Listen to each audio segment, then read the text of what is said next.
Mheshimiwa Spika, tutaendelea kuwekeza katika kujenga uwezo wa kukabiliana na magonjwa ya mlipuko.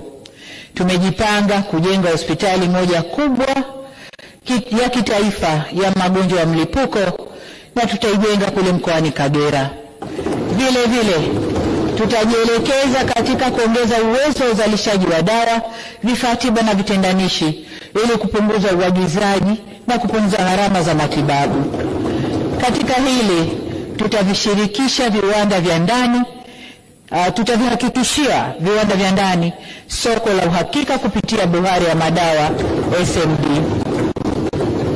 MSD. Hali kadhalika tutakuza utafiti, utambuzi na utoaji wa ithibati wa dawa zetu za asili. Baada ya uwekezaji huu tutajielekeza zaidi kwenye kinga, yani preventive medicine, tofauti na tulivyo sasa kujielekeza zaidi kwenye tiba. Aidha, serikali inatambua mchango wa sekta binafsi katika utoaji wa huduma za afya na ahadi yetu ni kuendeleza ushirikiano mkubwa na sekta binafsi.